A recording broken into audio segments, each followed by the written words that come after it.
I was saying that for question 1.1, it was asking you the difference between profit maximization and wealth maximization. So profit maximization, as it says, you can see the focus is on profits, and which is short term. So you will look at the company wanting to invest in companies that are making profits now, but not necessarily have a great outlook for the future. So profit maximization is focused on making profit, in the first year.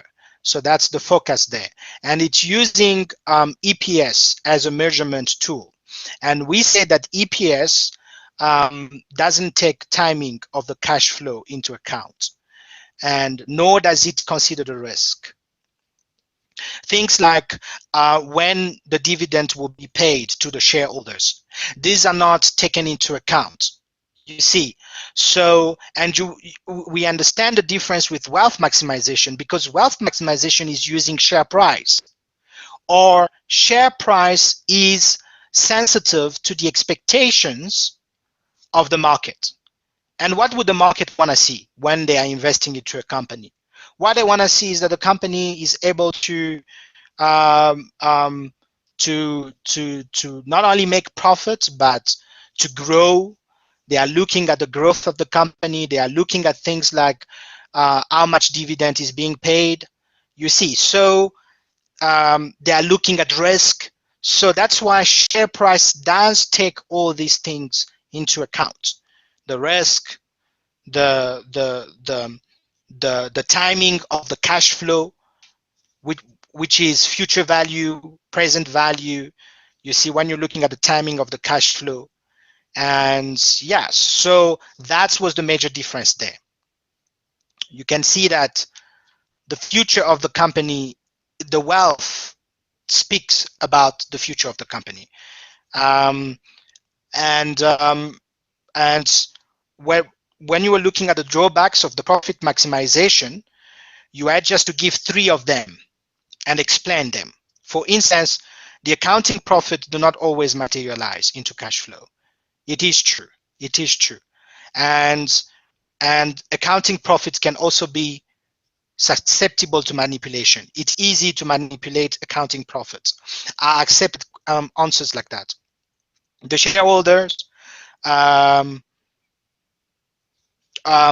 interested in the cash flow of the company. Shareholders, stakeholders, creditors, they are looking at the cash flow of the company, you see. So again, you could also use the time value of money. You could say profit maximization, one of the drawbacks is that it ignores the time value of money. Yes, good answer. Future cash flows are not discounted at a suitable discount rate to represent their present value. It's true. All right, so these are good things. Anybody also who wrote something like accounting profits can be subject to creative accounting or manipulation or whatever you call it, I gave marks on that. I gave 1 mark. But you just needed to explain. For instance, they can understate cost and overstate the revenue. If you said that, I gave you the marks. So that was a pretty easy question there.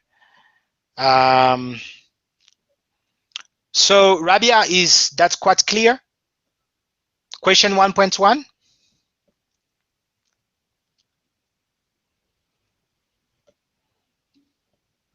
Okay, that was clear. All right, so this is the time where obviously this was a theoretical question, and this is the time where I have to remind students again.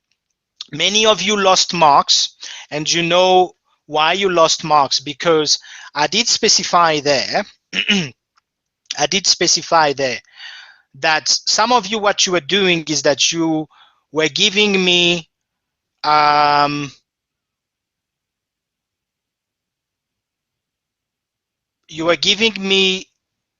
a reference like this.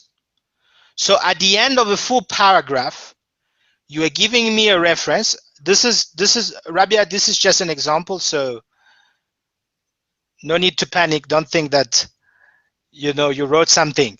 Okay, so for instance, you were giving me a reference like this, and this, I call it paragraph referencing, and that's not okay. That's, if you saw that, if you saw on your paper I wrote poor referencing, I did write something like this. It's to say that you are not referencing correctly, and there is a reason for this, and I wrote the reason for all of you. So please pay attention, because I gave you detailed feedback on your paper so that you can see exactly the things that you were doing that cost you marks.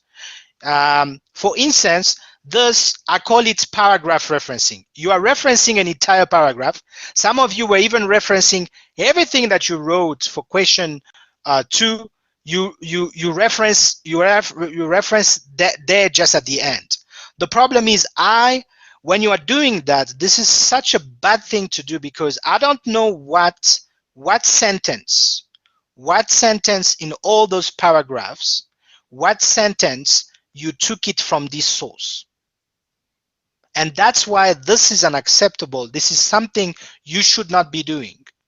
Some of you have done it the right way, referencing each sentence. So if you are writing a sentence before the full stop, and what is so bad that some of you even don't know the correct practice, because there is a stop here, there's the full stop there, and then you write the referencing.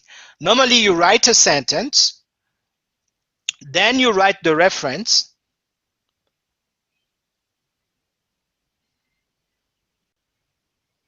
then you put the full stop here. It's not accepting full stops, but yeah. So then you put the full stop there. But some of you, what you're doing is that you write a sentence, you put a full stop, let me see if I can also log in. Just hold on, people. I'm coming back to that. In the meantime, let me see if I can log in also on my desktop so that we can have much better view, because my laptop, unfortunately, I'm not getting full satisfaction.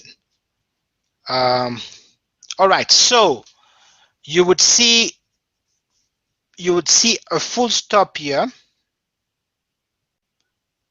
Every time I do a stop or a circle, it's just deleted. Okay, so there is a full stop, and then you put your reference here like this. I've seen that, which is completely wrong, which is not acceptable. So please do not do that. Do not do that. It is poor referencing, and if I see that several times, what I was doing is that I deduct 5 marks. I can go up to 10 marks next time. Nobody got deducted more than 5 marks. So next time I might go to more than 5 marks. But please pay attention. Don't look at the referencing guide. That should be like your Bible. Check what is proper referencing and then reference accordingly. Reference accordingly. Don't just, and it just shows this, you are second-year students. So if some of you are doing things like that as second-year student, this is not looking good. But I have to say, though, it's not the majority, because the majority did it right. Very good referencing, no problem. But it's shocking, though. I have to point it out, because it's shocking when you have a second-year student who's doing something like that. Remember, again, entrepreneurs, you have to distinguish yourself when it comes to things like this. You are entrepreneurs. All right. Okay. So that said, I am going to move to question number 2. All right, so question number 2, question number 1.2, 5 marks for explaining, just a second. Let me look at the question here.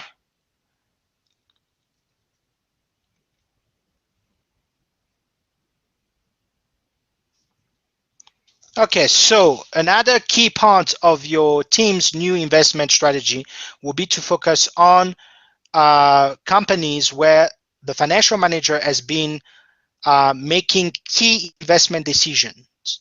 Describe what the investment role involves for a financial manager.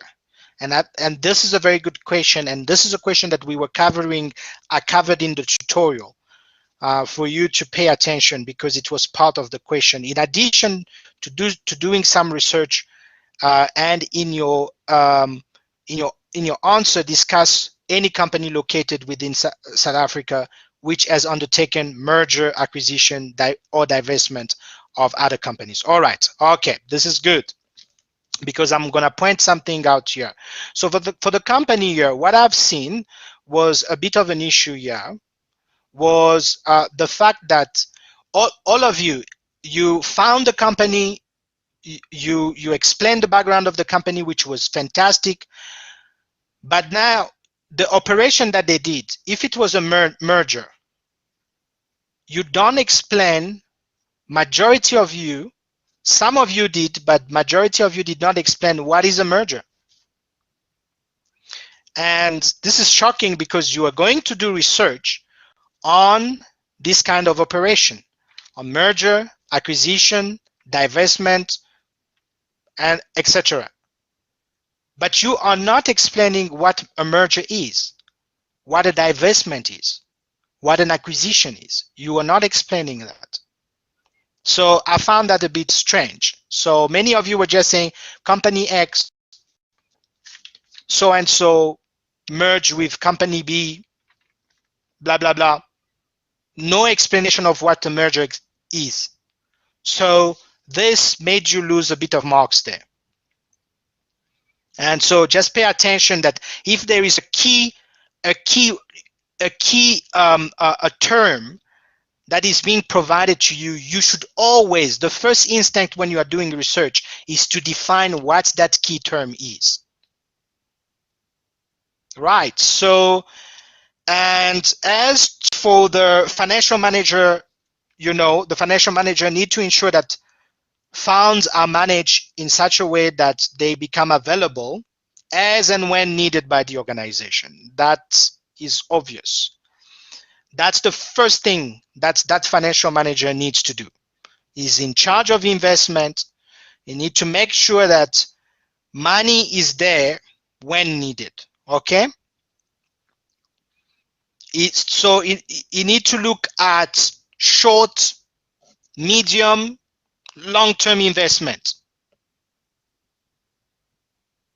okay? And all those investments, you need to look at the potential of those investments, of achieving, positive return. So you need to look at that. So I'm just putting it as simple. So any one of you was thinking that way, you can use the textbook, but you are in the right direction, because if you had read the textbook, you would, when you think about investment, you would think straight about, okay, you need to invest into projects. Okay, and those projects, obviously, they're going to be different kind of projects, but at the end of the day, they need to give positive return.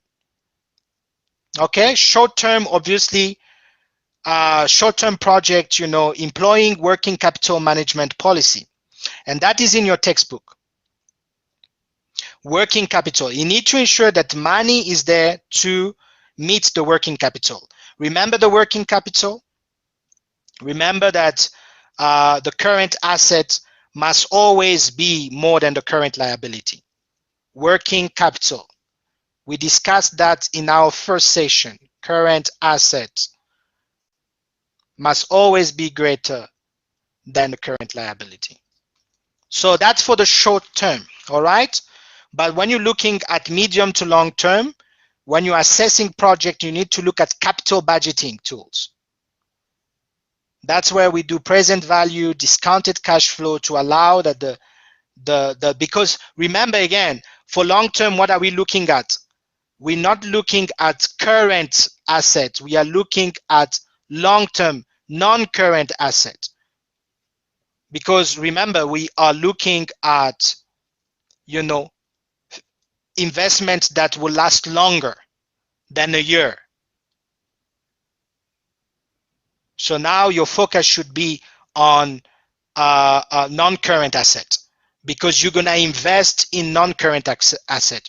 You're going to look at investment in buildings, investment in things that are non-current.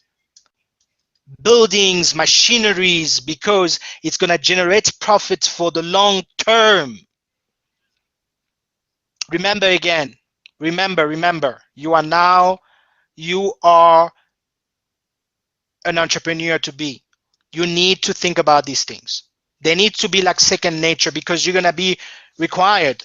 And okay, let's move to the real meat, because we need to talk about numbers, right? Rabia, how am I doing? Is it quite clear here?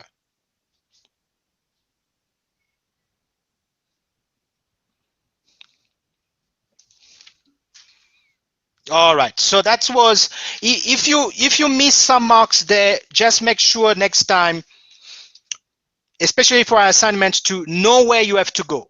If you've done the reading and they ask you a question, you don't need necessarily to remember everything. I'm not asking you to return to me verbatim what you read.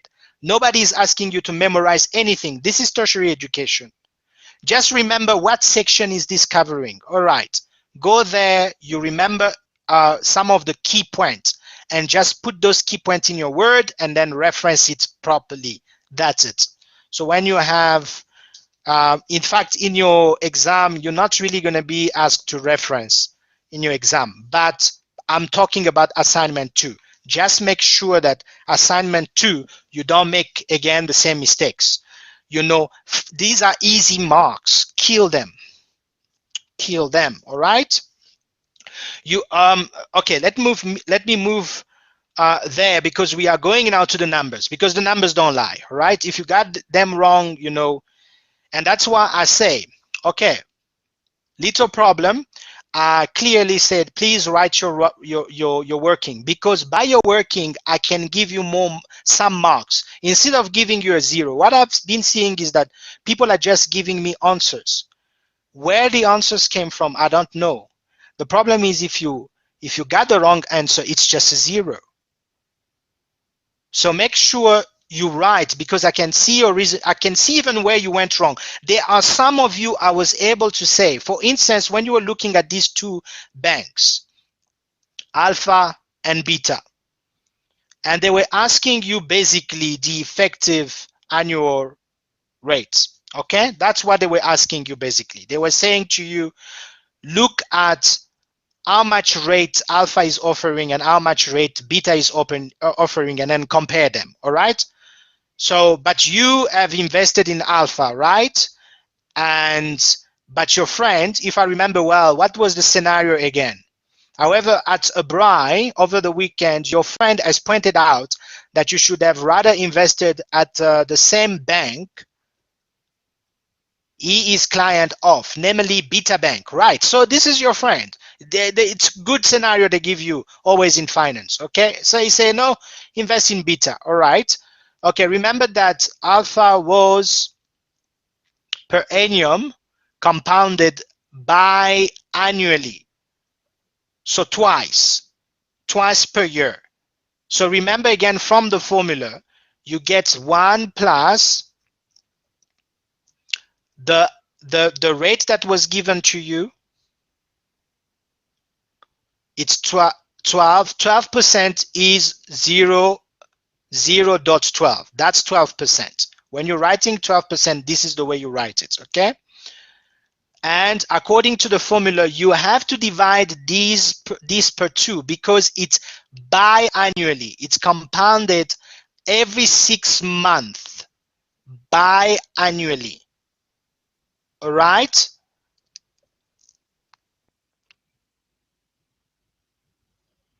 Okay, as you can see here, this will give you 6 year. I'm just doing it quickly. I can do it. I love doing things with my own hands, but this is what it gives you. So you should see 6 year. All right.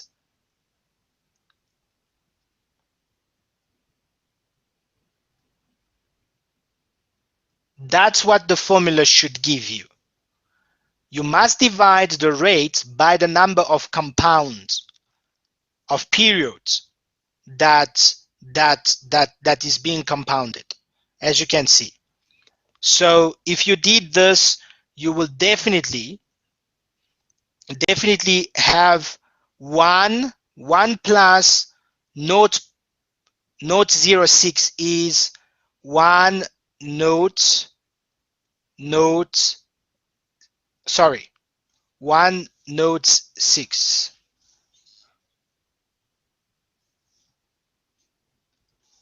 1 note 6 square, not square, sorry, yeah, square minus 1.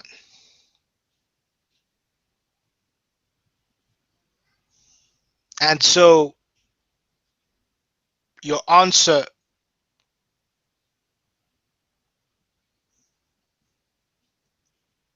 should be 12.36%.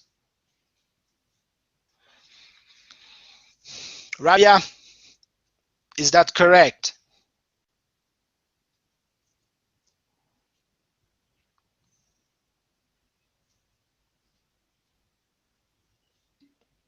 All right, so easy. But the sad thing is I was seeing errors that many were making, but it is okay. It is what it is. 11.5%. This was for beta. Okay, we do the same thing, but remember here, let's clearly read what is being told to us. And that's why I was saying many of the keys is in understanding the question. It is being compounded quarterly. Quarterly means you take a year, you divide it by 4. A quarter is 3 months. So every 3 months, it's being compounded. So what we're going to do is we're going to do the same thing. We're going to do 1 plus the percentage, the decimal, divided by 4, not by 3. So some other people were writing 3, and I didn't know where that was coming from. Okay, but that will be the exponent here will be 4, right? Minus 1. So when you do this calculation, careful when you do this calculation. You see some were taking this 4 to uh, uh, only this to the power of 4. I don't know what to say because this is secondary school. But in any case, if you do it right, the answer with your calculator, I always do 2 times or 3 times to make sure that the calculator is giving me the same answer, and I'm comfortable with this. But it gives you, if you round, it gives you 12.01%. And many of you wrote, but I didn't take into account, I didn't deduct marks, but many of you were saying it's 36%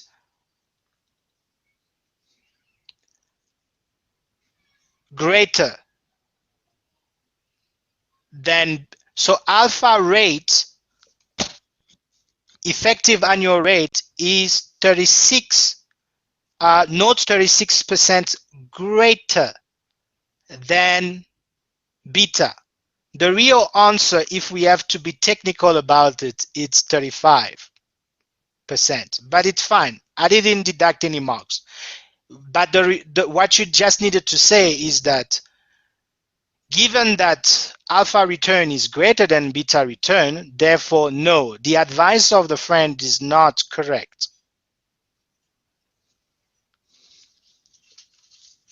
Rabia?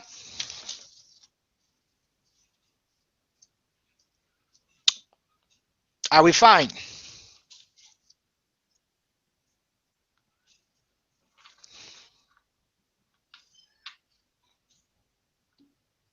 Awesome.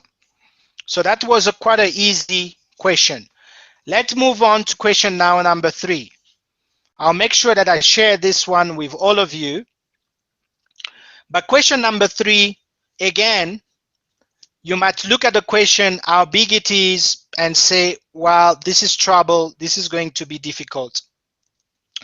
The reality of the matter is it's not difficult at all. But obviously, it just requires you to pay attention what you're reading. Okay? And so remember again, you receive the following financial statement from book traders who manufacture replica rugby jerseys. The managing director, Mr. Erasmus, has asked for your assistance to determine whether the marketing manager's proposal is a viable option in helping to boost the company's revenue. In the current financial year, 40,000. This is current. When I hear something like this, I can think to myself, current, but there is also something that is future somewhere. But they gave me something current. I make sure I understand what current. Current means this year, right? 40K. And I would assume by looking at the date here, this is current, meaning this is in 2021. Okay? So we have 40K. Sorry, the 40,000, I love to say 40K, which means 40,000. So don't pay much attention to that, but I love to simplify it and say 40,000. Okay? So 40,000 are being sold, right? Which was 60,000 jerseys less than what was sold previously. 60,000. Okay. So in the past,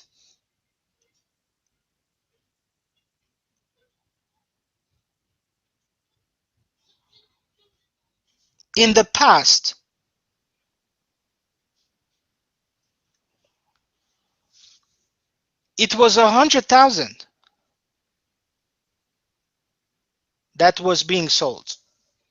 So every time you see such question, think, take time to think. So before this current financial year, they are giving me this information. Surely it's important. They are telling me it's 60,000 less. If I add 60,000, I have 100,000. So I would say that in the past they were selling 100,000 jerseys, but now currently they're only selling 40,000. All right? Okay, so I trust that that is clear. So you have now a statement of comprehensive income for the year ended the 31st March 2021. Okay, and I'm going slowly so that all of you can understand. Okay, so we have sales. You know how it goes: sales minus sales, cost of sales.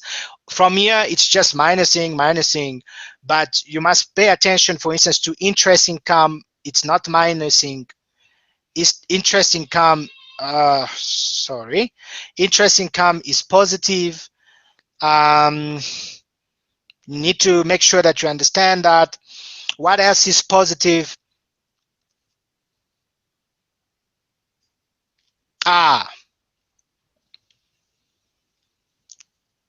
The operating income. When you see income, you know it's a plus. It's money that is coming in. When you see an expense, you know that it's money that is going out. It's a minus, right? Ah, Lord, I hate this interest expense. It's a minus, you know that. Um, Unfortunately, my pencil is every time I write, it's giving me. It's not easy there. Okay, so all right, cool. So you understand that. Now, they say the marketing team, through their research, has indicated that if the selling price was reduced by 25%, so they're looking at the price, the selling price. If it is reduced by 25%, if it is reduced by 25%, then unit sales would increase by 60% for the next financial year. When is the next financial year? The next financial year is in 2022. We are in 2021. The next financial year will be in 2022. So all these means something. Don't just let them go. All right? Okay. So through negotiation with suppliers, it says even there, together with the marketing department research, the financial manager has provided you with the following forecasted information for the year ending the 31st March 2022. So through negotiation with suppliers and the improved exchange rate, the cost to manufacture each jersey are expected to decrease, which is good news. So the cost,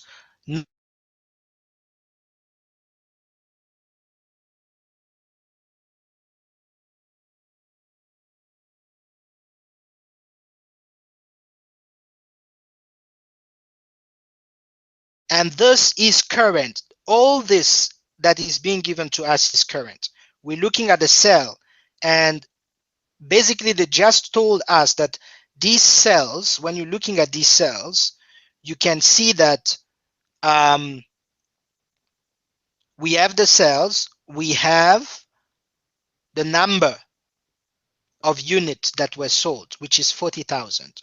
So then it becomes pretty easy for us to know what is the sell price per unit.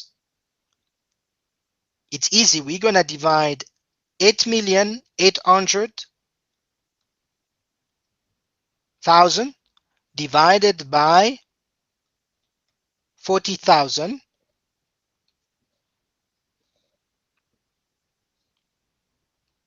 and this will give us 220 per unit. So this is the cost currently. Currently, this is the cost per unit. Obviously, we cannot use this current cost. Remember, we have to use the future. We're going to be doing a future statement. All right. And that's where, again, we read what is being stated here. It says that the marketing team, through their research, has indicated that if the selling price was reduced by 25%, if the selling price was reduced by 25%, they believe that if they reduce the sell price by 25%, then the unit sales would increase by 60%. All right. So what does it tell us? It tells us that what we need to do is we need to take this 220 minus 25%, or we take only 75% of this. And if you use your calculators correctly, you should have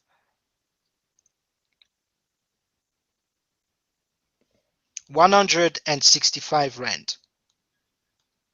So this 165 rand, that's the one we're going to use in our future. 165, right? But let's also read other things that is being told, that they are giving us. Remember also they say if we do that, we will increase the sale by 60%. Remember, they say if we do that, we're going to increase the sale, our sales, which is currently 40,000, is going to increase by 60%.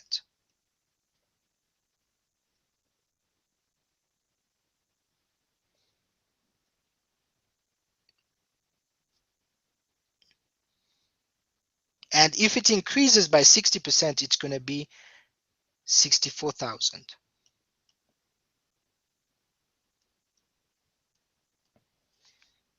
All right?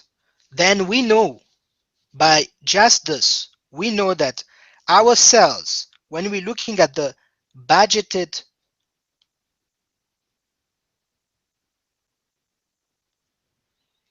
just making sure that we've got everything right here.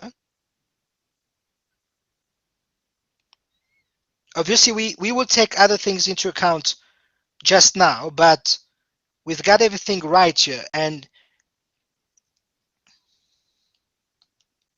when we're looking at our budgeted statement, we know our sales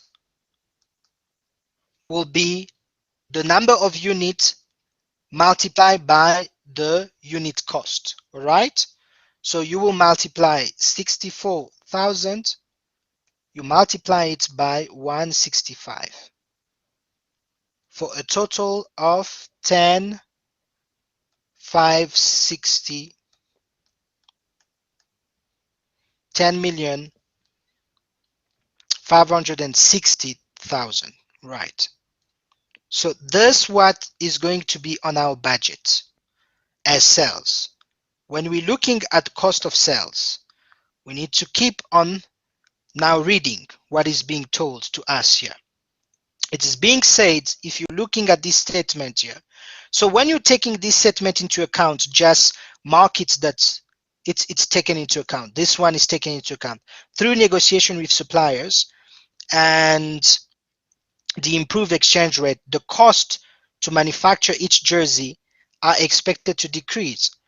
So what was the cost before? Pretty simple. We know what currently, what is the cost right now, currently, not before, currently. We know that we have 40,000 jersey, and the cost of sale that was given to us, it's here.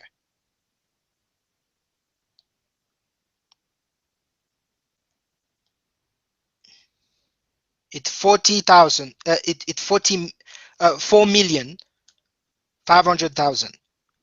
If we divide this by 40,000, we should obtain the current cost per jersey. And the answer is 112.5. Pretty simple. I hope all of you are watching and that this is quite clear, right? But now they tell us that for the future, because we want to do a budgeted statement, right? Budgeted statement. And they say that the cost is expected to decrease by 10%. If the cost decreased by 10%, if you multiply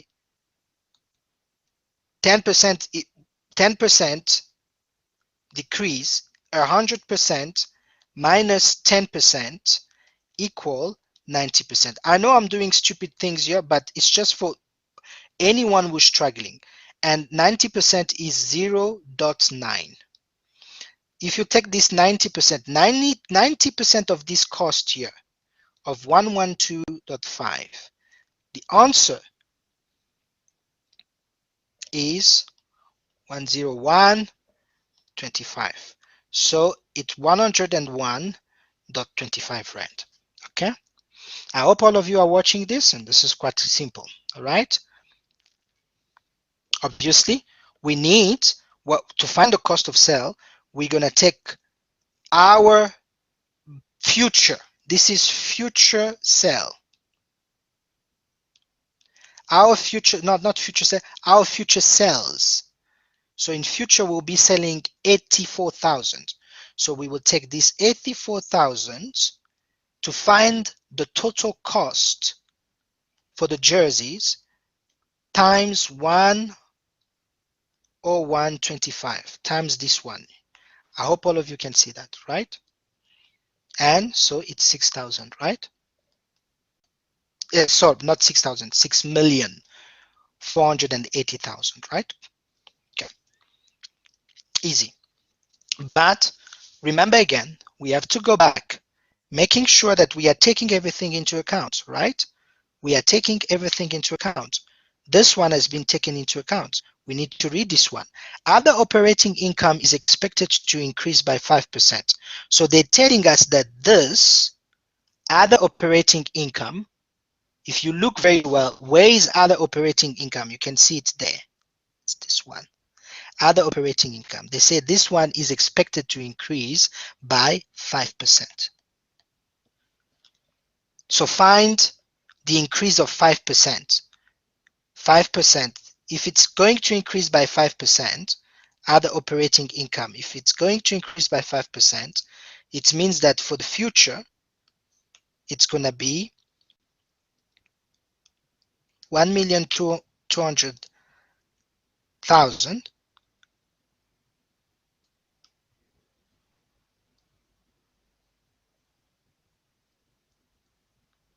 5% of this equal 60,000.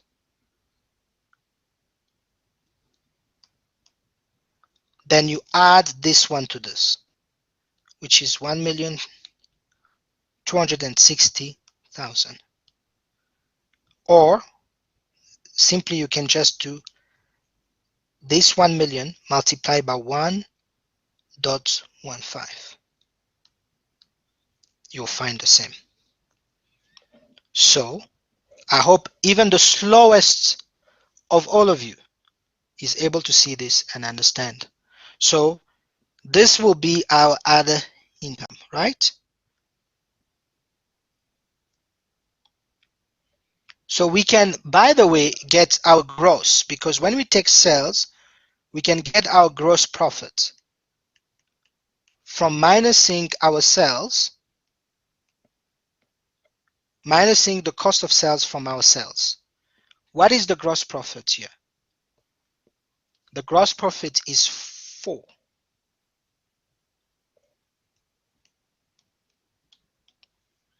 Okay. Other operating income,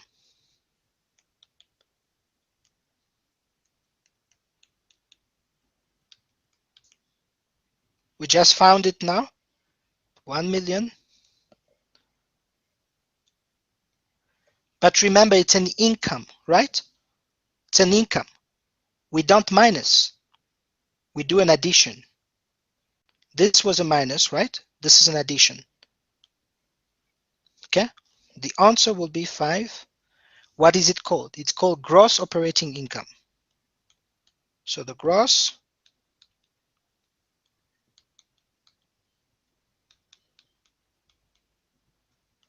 income will be 5,340,000. Okay? Slowly, one by one. This one has been taken into account. Look at this one. Operating expenses are expected to increase by 12%. The operating expenses, where are the operating expenses? We can see it here. Here it is. The operating expenses are expected. The operating expenses, which is 3,400,000, they're expected to increase by 12%. Now you know the drill, right? What will be the operating expenses? If they increase by 12%, this will be the operating expenses. Again, I repeat, you're just going to take 100% plus 12%. It gives you 112%. 112% is the same as 1,12. So if you multiply this one by this, you will get this. I hope all of you understand that, all right?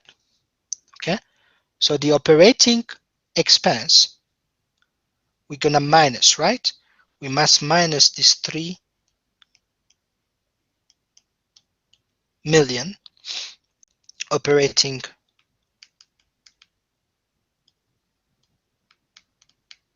expense. What do we get? We're getting the operating profit, right? You can just refer back to this. You don't need to know this by heart. You just refer back to this, that once we minus, we'll get an operating profit. So this will be our operating profit, right? What will be our operating profit from minusing this? Our operating profit will be 2 million, right? 100,000. No, sorry.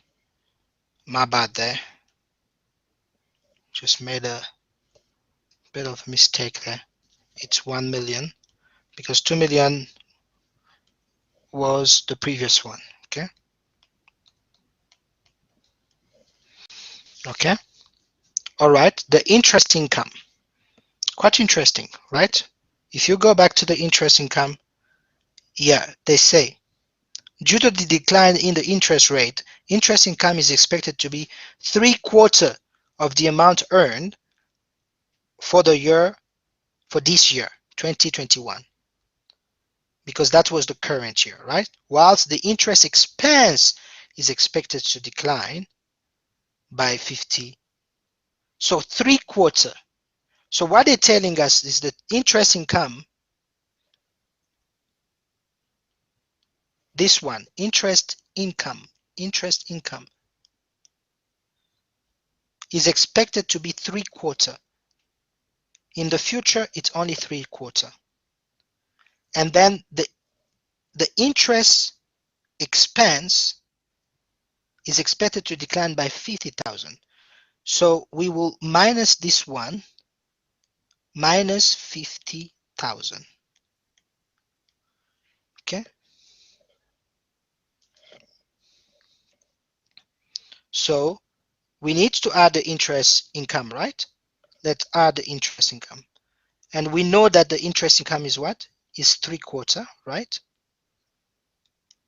Interest income.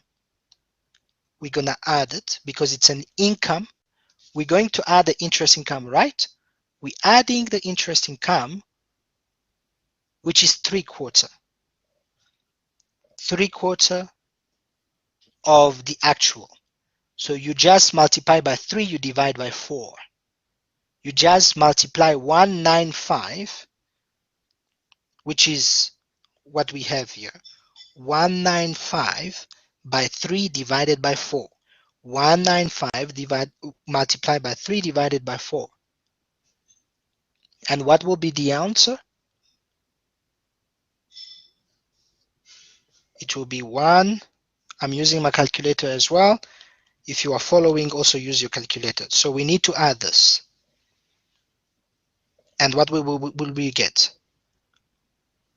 1678, 250.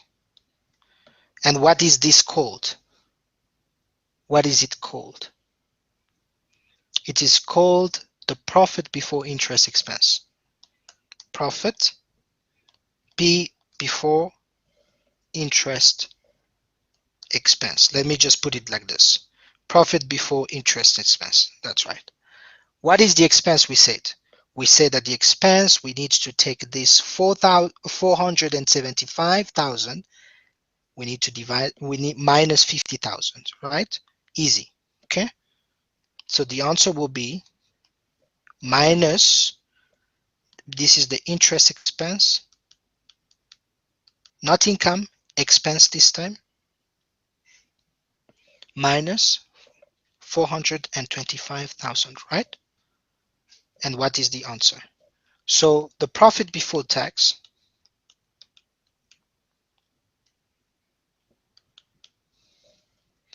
is 1,253,250.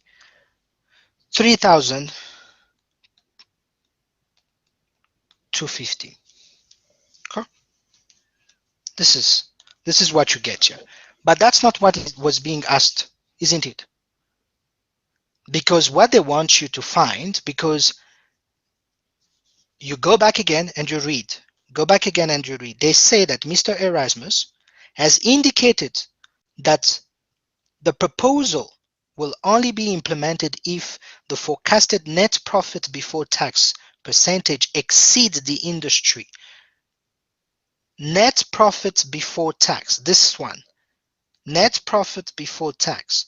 The industry average is 15%. How do you get the net profit? You take this one, the profit before tax, you divide this by the sales. That's how you get it. If you divide it by the sales multiplied by 100, you get the net profit before tax, and which will give you 11%.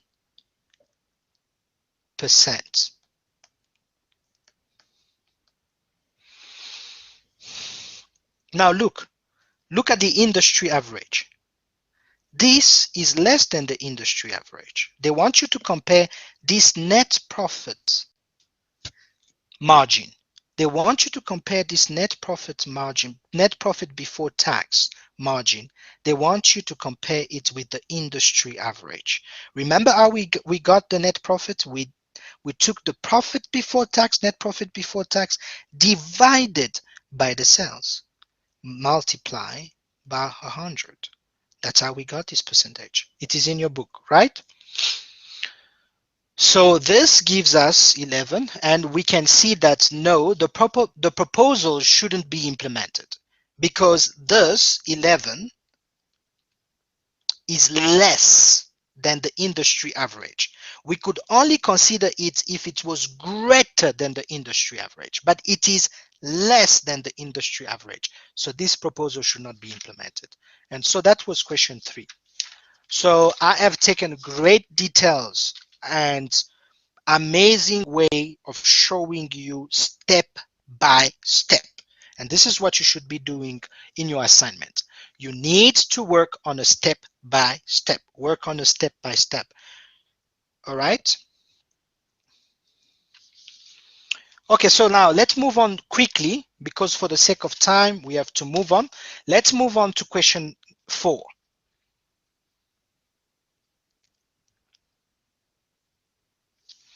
And question 4 was a bit challenging, yes, because there is a bit of things that you need to remember, but not necessarily difficult. It was not difficult, but it was just challenging because you need to know what you are doing here. They are telling you that 40% of all sales are made in cash. 40%. So we have the total sales here. They are telling us that 40% of this is cash. So when we say cash sale, we're just going to put an indication here. All right, we're going to put an indication here to say that this is cash sales. So cash sales is 40%. Okay, 40%. So 40% of this is cash sales. And what is 40% of this? Is 360, right? Meaning that the rest is credit sales, right? The rest is credit sales. So this is cash sales. Credit sales is 60%. 40, 100% minus 40. I'm going again for the slowest of students, right? 60% credit. So 60% of these, if you multiply by 0.6, if you multiply 900,000 by 0.6, you get this. So 540, right? We do the same for this one. What is 40% here? 40% is 280,000, right? Credit sales for May. Credit sales will be what? 420,000. Easy. What will be 40% here? It will be 200,000, right?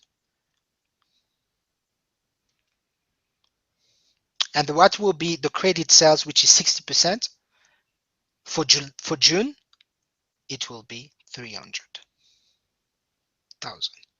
All right, so you easy by looking at this line, you solve already quite a lot here. You can do the same here. What is 40%? What is the cash sale here and what is the credit sale here? The cash sale here will be 3,000. The credit sale will be 495,000. Easy, you can calculate it this one quickly. August, the credit sale will be what?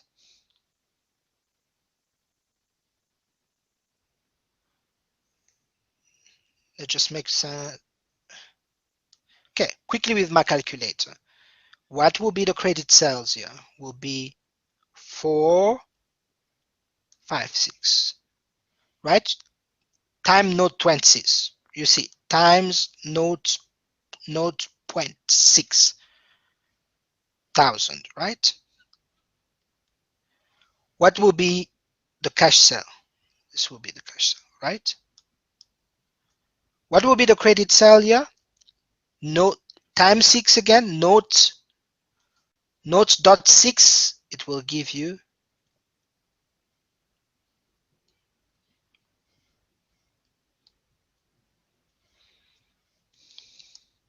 so from one line of information, I can find quite a lot of things from one line of information. Just one line of information. This one, 40% of all sales are made of cash. Then I know if it's 40% are made of cash, 60% is credit. That's it. From one line, I'm finding all this information. But they're also giving me credit sales for October. All right. I'm in September years. After September, it's October, right? Easy. And they're saying that the credit sale is for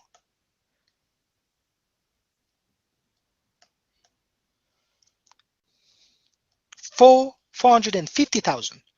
How am I going to find the cash? Because I know that the credit is 60%, right? So I'm going to divide this credit by 60% to find the 100%. What is 100%? If you want to find what is 100%, you divide this by this.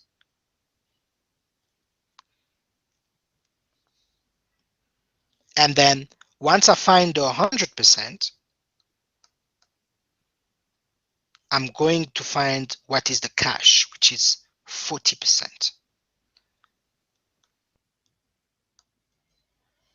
All right. So as you can see, it's easy. It's easy. So divided by this, it's 750,000, right? So that's 100%. 40%, which is cash, is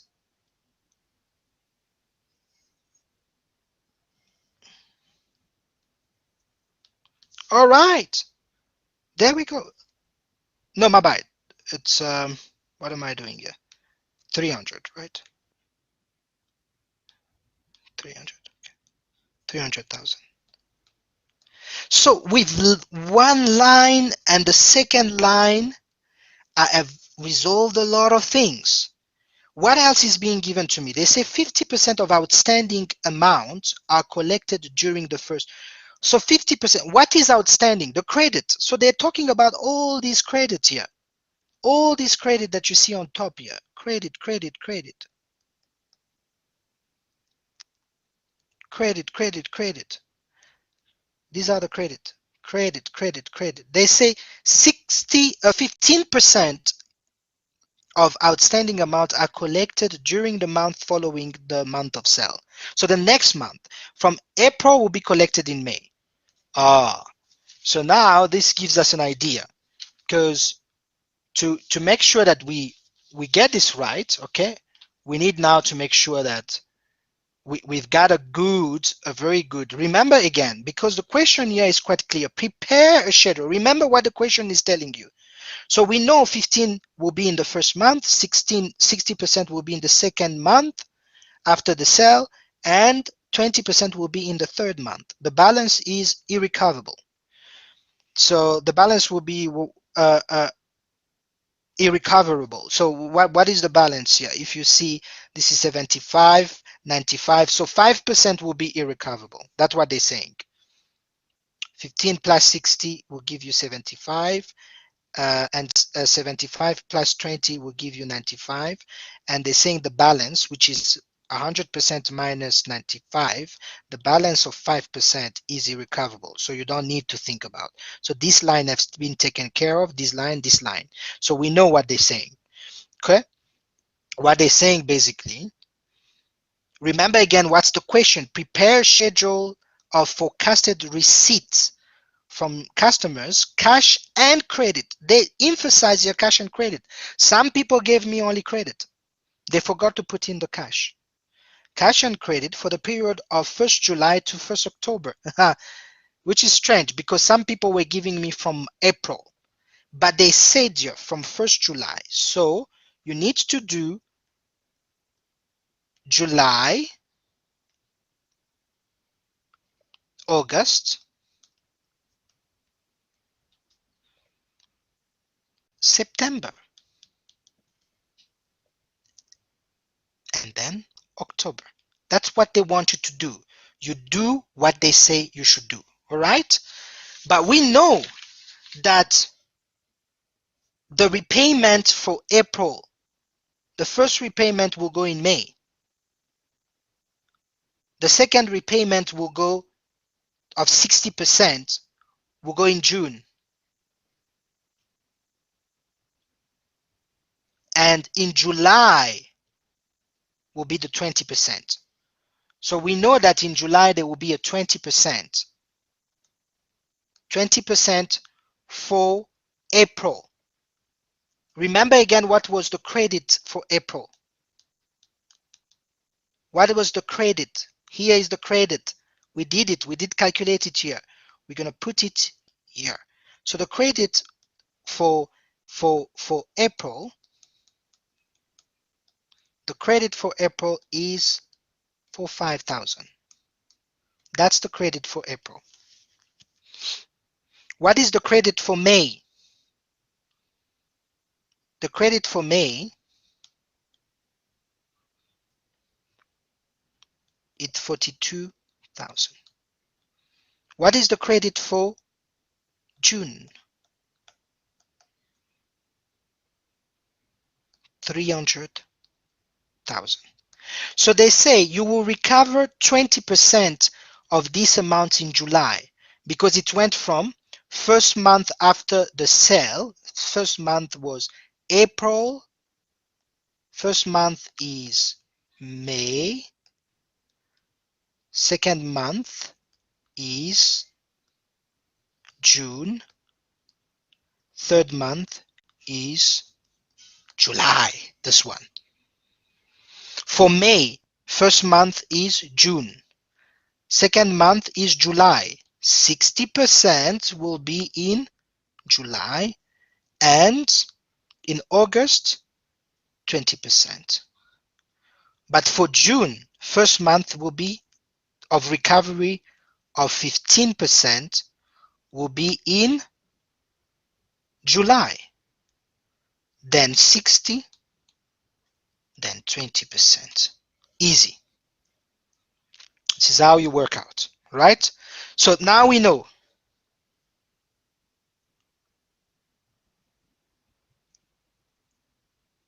Now we know here.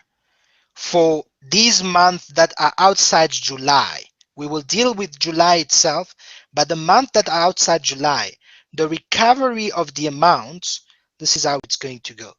But something is being, we haven't completed here, is here. They say 15% of outstanding amounts are collected during the month following the month of sale, which is what we've done here. A discount of 4% is offered for early settlement account. 4.5% is offered. So this 15 is not it. Because if they pay this 15, we need to minus 4.5%.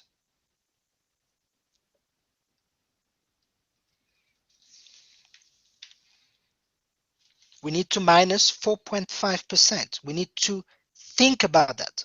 4.5% for 15.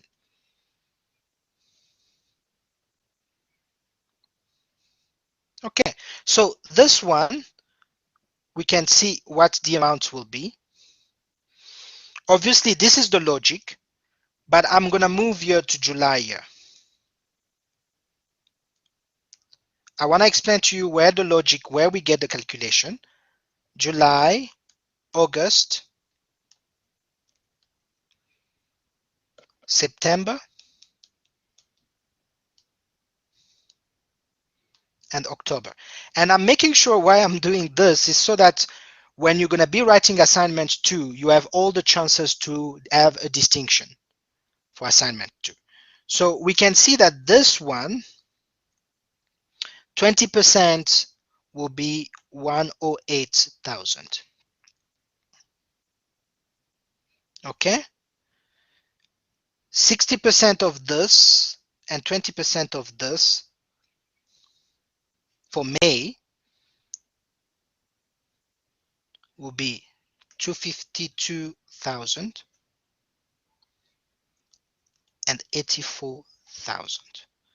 Remember, it's 20% of these amounts. Year, June, 15% minus 4.5%. 15% minus 4.5%.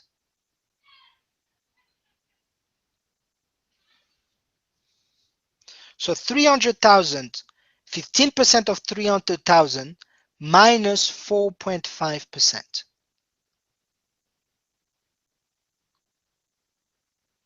And the answer, in other way, what we can also do, to make sure that you understand, we have 15% because if they settle early, 15% times 4%, what is it? 4.5% of 15%.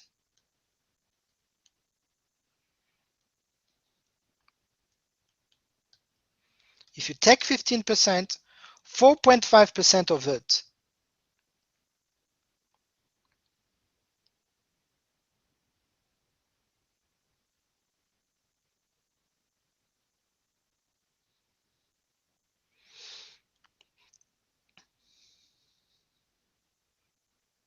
that's what is being asked. You take this 4.5% minus this 15. Or another way of looking at that.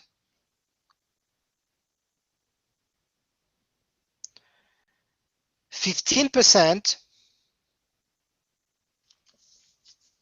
is 100%, right? 15% is 100%. 100% minus 4.5, meaning 15%,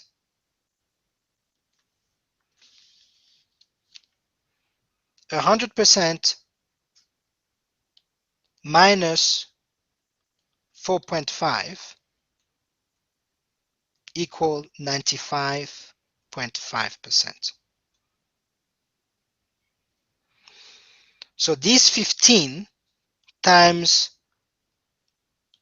this 95% will give us, this amount is the one that you're going to multiply. So you will take this 300,000, multiply 300,000 here, multiply by this amount. And this should give you what you are looking for, which is 42,975. This is for the month of June, right? Month of June, 60%, 60% for August, right? 18,000 plus 20% of 300,000. Okay, this is 60% This is 20%. Remember, from this table to that table. All right. So here we have May,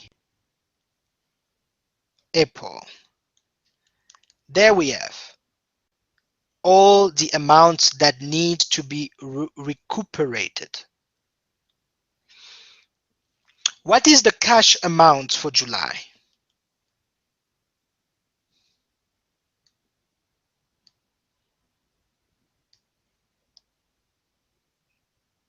Let me just erase this. I hope you understood this. What are now the cash amounts for July? Remember, we were talking about cash and credit. Cash and credit. Cash and credit. For July, what is the cash amount? My bad. What is the cash amount for July? It's 330, right?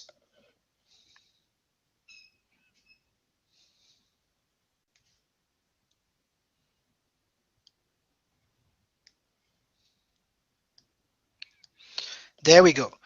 I want you to put all these cash amounts because they must be taken into account. This is the credit for April to June, but we're not going to take the cash amount because the cash happened in April. The cash amount for May happened in May. The cash amount for June happened in June. But the cash amount, what was paid cash in July, happened in July. So we need to take that into account. And it's 33,000. Okay. You need to include this amount. Remember this 33,000. What else? 304,000. 552,000. No, actually, this one might be wrong. This one here. 552 is the credit. 552 is the credit, right? 552. 60%. 60% is the credit.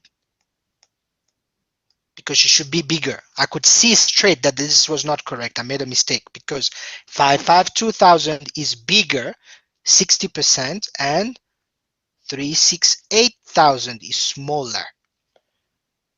Okay. So let's include all these cash amounts inside now. We are including them. For August, what is the cash amount? Remember, 304,000. That is the cash amount. It's 40%, right? 40% of the total. I explained that. 40%. Bear that in mind. What is for September? 368,000. What is for October? We did calculate it. It's 300,000. These cash amounts need to be taken into account. But now, what about the credit now? What about the credit? Because what happened in July, the sales that we did in July, the first payment will come in August. Second payment will come in September. And the third payment will come in October. You understand the logic? Remember, it's that 15%. The first payment is that 15%. Remember, we've already spoken about that. 15%. So we take, what was the credit? Credit sale was 495,000. We need to multiply this by 15% minus, we did talk about that, minus that 4.5% for early settlement. You need to take that into account. And we said you just need to multiply by this. I did explain how you get to this, right? Okay. So what is the answer here?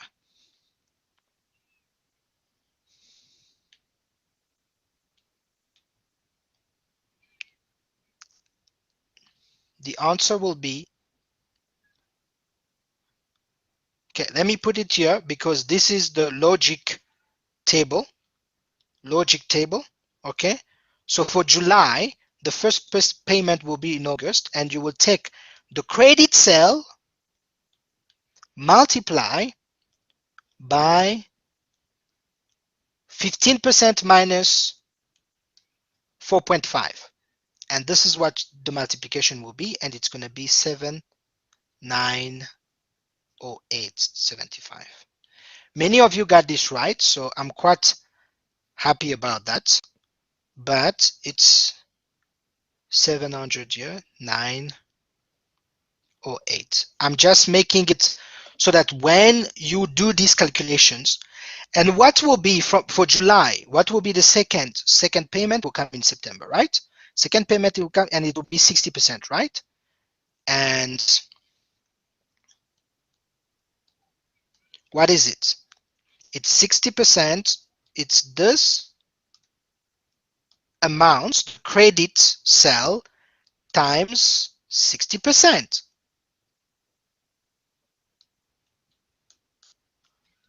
And in October, it is these credit amounts, you understand the drill? Times 20%. See, it's just knowing what you're doing. Okay. Here we're just putting the amount by themselves, making sure. Okay, we do the same. So we've done for July. Now for August. First payment for August will be where? We are in August. First payment will be in September. Second payment will be in October. Third payment will be in November, but we don't need to take care of November. So we're just going to deal with these two payments. Remember, we are asked to go until October, not to go to November. So the first payment here, remember, what will be the first payment for October? First payment for, first payment for August. First payment for August will be in September, and we're going to take the credit cell. What was the credit cell? We're going to take the credit cell of August times these amounts.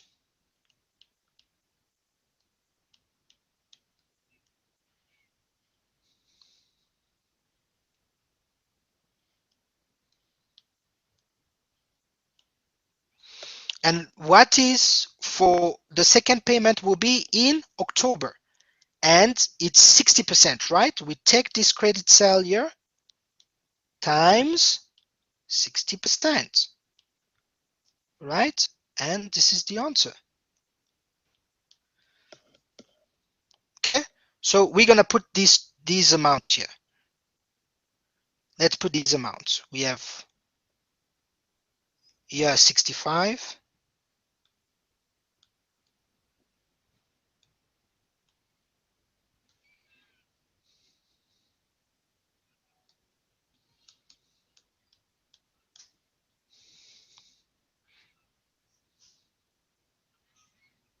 Oh, am I putting them in the right place? I think that I'm not putting them in the right place.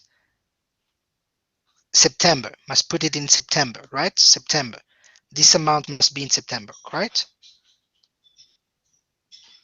Be careful. The first amount is here. First amount, second amount is here. And what is the first amount? 65. You need to know what you're doing. If you know what you're doing, it's easy for you to recognize that you've just made a mistake and you correct it, right?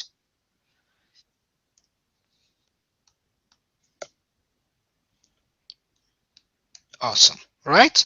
So it's fine. Remember, third payment, we don't need to deal with the third payment because it goes into November, right? And the final one, obviously, will be for August, September. First payment for September will be in October, remember? And in October, what is the the credit cell of September? The credit cell of September is 552,000. That's the credit cell. Remember, it's always cash or credit. We know the credit cell amount. We need to multiply it by the 14,325. You understand the drill now. What will be the answer? The answer will be, if you do the calculation, will be 79,074. This 79,074, you must put it September first payment in October, must put it in October. There you go. Now you have cash plus credit. cash, you have all the cash, which is 40%, and credit, which was initially 60%, but the way it's being repaid is the next month 15%, the other month 60%, and the last month, the last payment 20%. That's how it's being paid. So this is how you do it. Okay, now we need to total everything. What will be the totals? So for July, you have to take this amount plus this amount plus this amount plus this amount. 4 amounts there.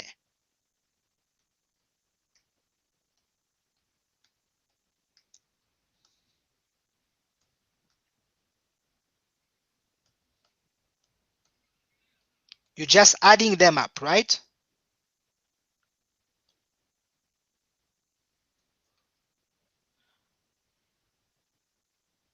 And remember that we have to round. If we have a decimal, we have to round it to the nearest, which is going to be 9 here.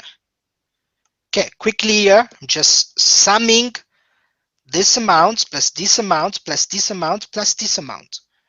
The sum is 79322. And there you go. This amount plus this amount plus this amount plus this amount. 4. Everywhere is 4 amounts that you need to add together, right? And the last one. So that's how you find for question 4. You just needed to know what you are doing, and the rest was easy. Okay, so it's taking the time. Remember again, guys, very simple, and I've taken plenty of time for you, making sure that when you revise this, you know exactly where you went wrong and why you went wrong. Okay, okay, let's go now to question 5 quickly, because we want to finish question 5. And as you have seen, in question 5, they gave us something that is already of an answer, because they gave us the ratios. They gave us the current ratio, which we know is current assets under current liability. And as you can see, they gave us for 2021 and 2022. They are there. There we are. There we go. There we go. These are the current ratio, and they gave us the solvency ratio. Solvency ratio we know as the total asset divided by total liability. So these will allow us already to get started, because you could say current ratio, current assets divided by current liability. What they are saying is that for 2021, you have 3.5 on the one, and so the current liability is 1 time, the current asset is 3.5 times.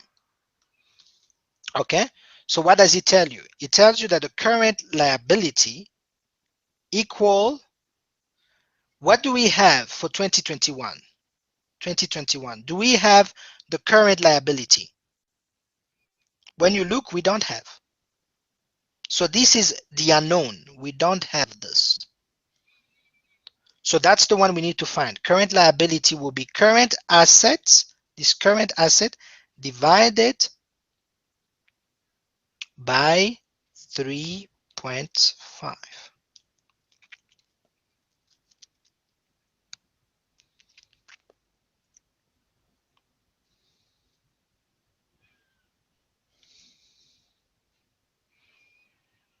And if you look down here, what is the current asset? We have it. So if we take this current asset, 1000 divided by 3.5, There we have the current asset is 180,000. Automatically you can rush and put this amount here because you have the amount here. You don't have the trade payable, you don't have the bank overdraft, but you have the total. The same if we do for 2022. For 2020. Sorry, 2020. We could do the same. We're looking for current liability. We know it's current asset, but this time divided by 0.8. What is the current asset? You say, oh, but Patrick, we don't have it. No, if we add 80,000 plus 125, remember that this is a zero for the cash and cash equivalent, we have the total of 256,000. There we go.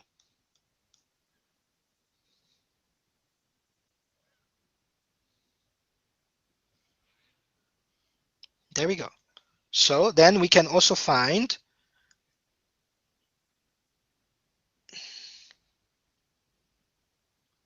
something is not moving. Then we can find the current liability. Why?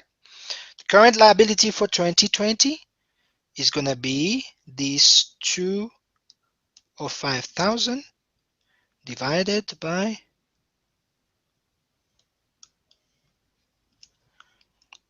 and the current liability will be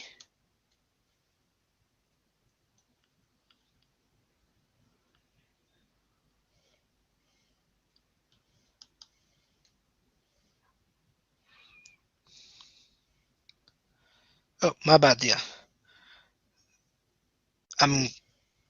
I just made a bit of a mistake here. The current asset is 205,000. Sorry. 205,000. So we're taking this 205,000 divided by 0.8 and we obtain this one. And this one we can rush quickly to introduce this as the current liability.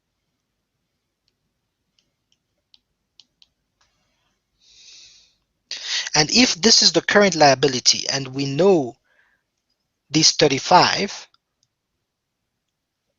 we can obtain the trade payable because we will just take this minus the 35 to get the trade payable, but we will come to that, okay? The rest is just addition. You need to know that the total asset equals total liability plus equity.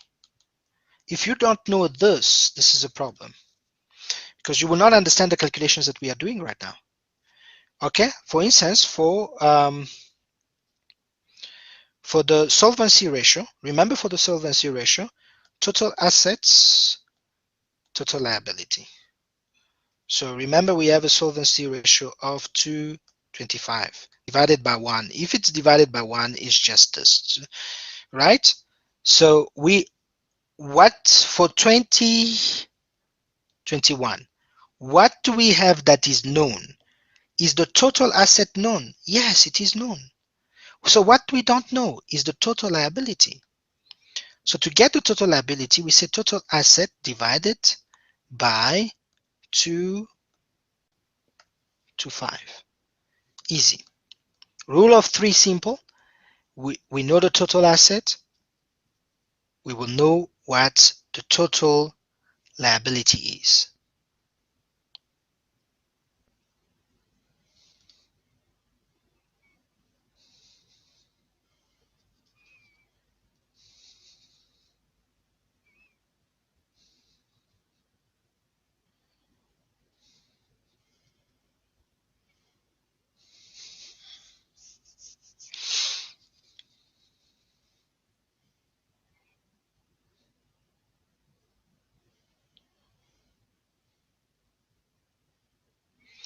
And the same also will happen for 2020, right? We know the total asset. Do we know the total asset? We don't know the total asset. We don't know. It's an unknown. Do we know the total liability? Yes. We can add this one plus this one to obtain the total liability. And what is this plus this?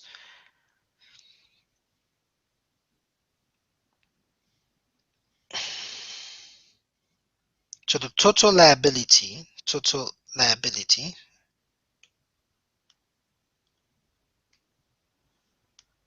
equal these two, 510,000 plus 25625, 766. Now, to remember again, total asset under total liability. We don't know the total asset, we have the total liability, right?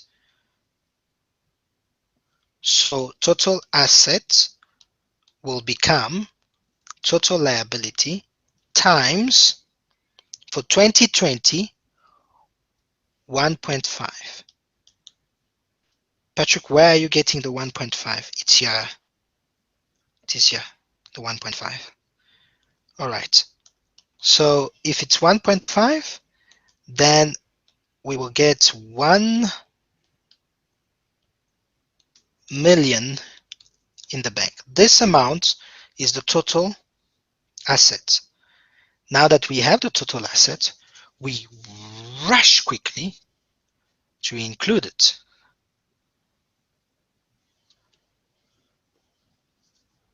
Rush quickly to include it in our calculations.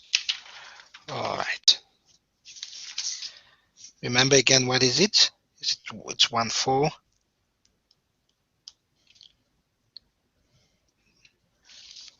1,149,375.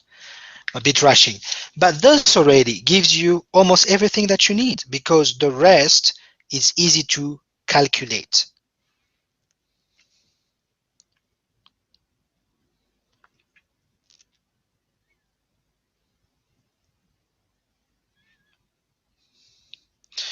When you take, we have this amount,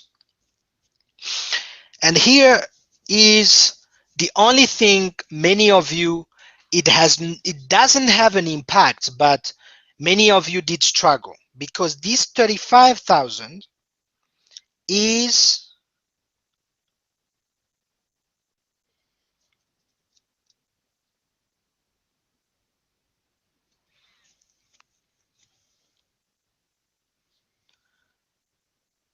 I said that this amount, the total current liability minus the 35,000 will give us the trade payable. And we had a trade payable of 22125. That's a trade payable. 221, 221,000. Okay? This is how you get this. And if this bank overdraft is 0, then 0 plus something should amount to the current liability. Current liability is 1,800 is 180,000. 180,000, which means that the trade payable will be 180,000. So this is just addition. I've seen that some people, the total asset is equal total equity plus total liability equal total asset. So this amount should be put here, returned here.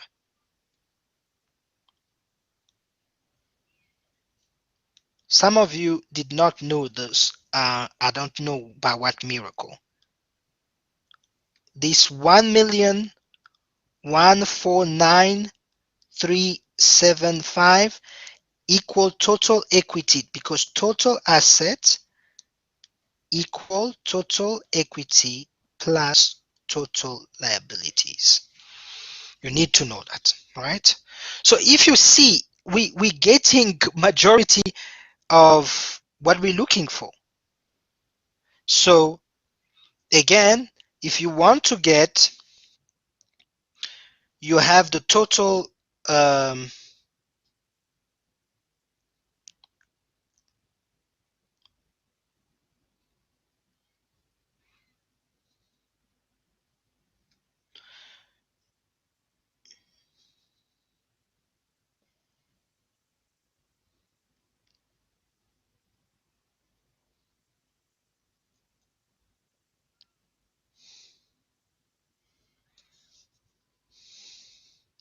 look at the non-current liability here.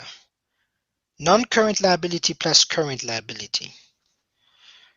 We did find the non-current liability plus current liability, this one, which is the total liabilities that we have, total liabilities. If we take these total liabilities minus the total assets, these total assets minus total liabilities, 76625, it will give us the total equity. As simple as that.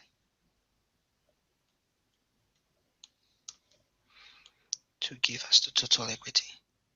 Now that we have the total equity, we can get what is the drawing, because we will take this total equity minus 400,750, and we get a minus 1875. This is the drawing. As you can see, the drawing is in parentheses because it is a negative. The same that we did here, current liability plus non-current liability will give us the total liability. If we get the total liability minus, we take the total assets minus total liability, we will get the total equity. So 11925 minus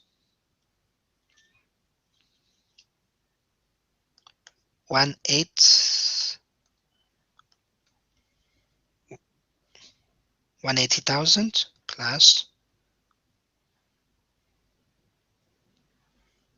350,000. There we go. So these total assets minus total liability give us total equity. Yeah, total equity. So what is the total equity? When we do that subtraction, it's 6625. With this, we can find what is the capital, because that's what we're lacking here. What is the capital? It's 617,500. So you can see that we have all the numbers here. It's a bit messy, but I hope you understand the principle here. The total assets equal total liability plus total equity is very important. And total equity here, you understand, it is non-current liability plus current liability. And this total asset is current liability plus current asset plus non-current asset. I hope you understand this, because many of you were struggling because you didn't understand this. And it was given to us here that there is the cash and cash equivalents. Lion Supplies managed to improve their cash and cash equivalent by 100,000 from 2020 to 2021. So from 2020 to 2021, they managed to improve by 100,000. But what you need to take into account is that they had an overdraft of 35,000. So that was a bit of a pickle. This is the only thing that I would see people struggling with, because there was a bank overdraft. This bank overdraft, that it's money that they use that was not theirs, belonged to the bank. Once they get cash, they need to deduct this 100,000 that they get minus the bank overdraft that they used in the previous year. So here it's not going to be 100,000, it's going to be 65,000.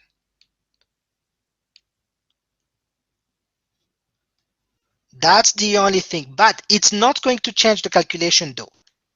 Even people who did get this wrong still get the same calculation, but it's just something that you need to be aware of. If you use overdraft in 1 year, you will need to repay it in the other year, because you're using money that is not yours, it's belonging to the bank, right? Okay, so now when you do the calculation from here, you will find that the inventory is the one thing that we are lacking here, and the inventory is 540,000. That's how you get there, right? So 2 unknown remaining before we close this revision section. How do we get them? We have the total assets. Total asset is equal to current assets plus non-current assets. So if we want to find non-current asset, we will take the total asset minus the current asset. Total asset, this one, minus the current asset, this one, 630,000, will give us 562,000. And we will do the same also here to find this amount, 944,375. Ladies and gentlemen, this was your assignment 1, and I've taken plenty of time to make sure that you understand this.